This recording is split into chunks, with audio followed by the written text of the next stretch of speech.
Hi everyone, welcome back to Novel Nomad and welcome to the third Top 5 Wednesday of February. I hope you all had a wonderful Valentine's week or leading up to it and read some wonderful books. But today's topic is going to be favourite romance novels. Now this isn't novels that have just the romantic element or the romances in the background. These are novels that are specifically romance genre. So I have absolutely no problem with choosing these because romance is some of my favourite reads. I consider them my book hangover cure. Whenever I'm feeling a little bit low after reading a really intense book, or it's something that I'm finding hard to concentrate on reading another book, I quickly get through a romance book and it just reinvigorates me into reading. So these ones are some of my absolute favourite top recommendations, but I could go on for a much longer video. So if you do want me to do a longer video on some romance recommendations, let me know down below. I would be absolutely thrilled to talk more about the romance genre. So first off the list is going to be one of my absolute favourites, and that is Sarah MacLean.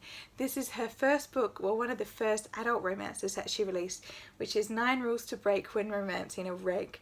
It is her number series. She has 3 in the series, and the third one is 11 Scandals to Start to Win a Duke's Heart, and these are wonderful. They are very, very well written. The characters are distinctive and clear, and Sarah MacLean is actually a fantastic author to follow. But she's not limited to one series alone. She has another series which follows some scoundrels who open up a gaming den, and then she's currently on her 3rd series. I can't wait to follow her. I know she is an assured bet. Every time I buy her books, I'm going to love them. These 3 are the absolute pinnacle of the books she's released so far for me.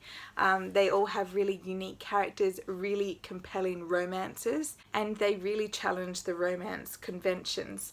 So I thoroughly recommend Sarah MacLean if you want to get into some really fantastic historical Regency, that classic romance genre, but definitely worth checking her out. Next we have Lisa Kleypas's The Devil in Winter. Now I have read a few other of Lisa Kleypas's books, but I definitely recommend the Wallflower series. It is really beautiful to see female friendship being so positively recognised and to have a very positive effect on the women in the group, because in history women have always sought comfort from each other because there wasn't really a way that they could get out in society, so this was a very social forum for them to rely heavily and to find solace in their concerns and worries. But Devil in Winter is the 3rd in the series, and I think I've talked about this before, but I love most of the 3rd books in most series, but this one was absolutely fan-freaking-tastic. The tension is so ripe in this book. It is so well done.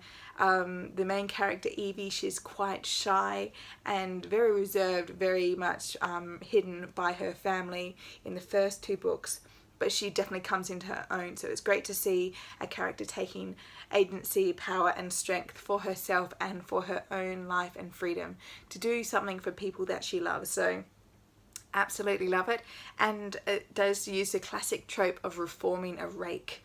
So a rake in historic settings is a man who's more of a womanizer and philanderer. So romancing a rake, or reforming a rake I should say, is a very popular trope used in romance novels, but this one does it quite well. My second recommendation is once again going to be a historical romance, and that is Julia Quinn and The Sum of All Kisses. Now I absolutely love this, mainly because the 2 characters are very, very clever. They're a little bit social outcasts from their own family and from different things that they've done in their past, but they're also social outcasts in the way that they're quite clever, and they find each other but they absolutely hate each other's company. From something that's happened in the past. So it's one of those classic haters to lovers, but it's done very, very well. And it's also a man who's has a disability. He wasn't born with a disability, but he has to struggle with it at a time when medicine was slowly moving out of the traditional leeches and bloodletting. He suffers quite a lot, and she manages to help him through, and she doesn't see him for his disability, she sees him for who he is. So that's also really wonderful representation in this book. I highly recommend this series. This is the Smythe-Smith Quartet, about a group of girls who have absolutely no musical talent but are forced every year into the Smythe-Smith Quartet. Poor things. Next we are moving finally into the contemporary zone, and that is going to start with Penny Reid. This is book 2 in her Winston Brothers series, but what I love about Penny Reid's series is that she writes what she classifies as smart romance. Now, smart romance is where women and men don't have to be dumbed down, or their conversations don't have to be limited to purely emotional. They do talk politics, they do talk science, they do talk on things other than their emotional issues, but it also manages to address many issues within society such as race, body image, different mental health issues, and tackles those questions in a positive and well written sphere. So it is absolutely fascinating reading her books. I do love the Winston Brothers series just because you were introduced to the brothers all together and you get to stay with the family as you move through.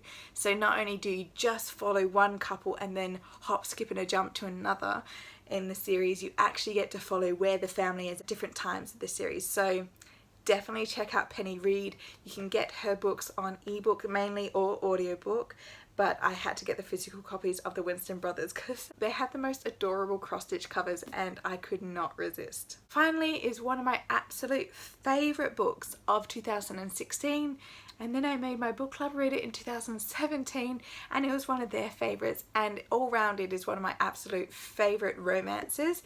It is a contemporary written by an Australian author, and that is none other than The Hating Game by Sally Thorne. Romance is a perfect place for it because it does have such a wonderful relationship between the two main characters, and that is Lucy and Josh. It is the classic lovers to haters storyline where you have the characters from Much Ado About Nothing, the Beatrice and Benedict, that nag and argue all the time, but they're just as passionate in their love for each other as they are in their arguments. So this is wonderful. It is also an office romance, so it's great to see that in that contemporary setting, but it is just such a fun read, and Sally Thorne doesn't shy away from allowing her characters to be quirky. Lucy is a really individual and unique character.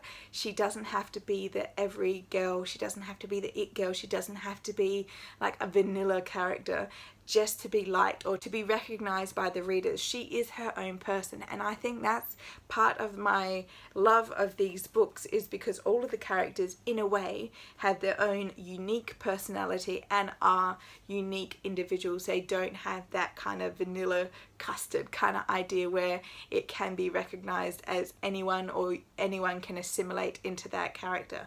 So it is absolutely hilarious. I highly recommend this book to everyone. I think it is a great read, not only for the romance side of it, but also just for the sheer humour and the wackiness.